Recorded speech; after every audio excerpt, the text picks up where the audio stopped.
हीच ती ट्रेन आहे. ही ट्रेन जी पास होते, ही पूर्ण टूर ही 2.5 तासाची टूर आहे.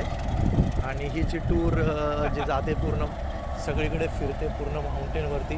तिकडे जे आईसचे माउंटेन आहे वरती भरपूर अशी एक मोठी ट्रिप आहे. आणि वातावरण थंड असल्या कारणाने सगळ्यांना इकडे आवडतं आणि भरपूर टुरिस्ट इकडे येतात. आणि ही जी टूरच्या जे ट्रेन जी जाते ते पूर्ण फिरायला सगळा आनंद घेतात. मस्त आहे, वातावरण पण थंड आहे. इथे स्टॅच्यू आहेत भरपूर जुने आहेत.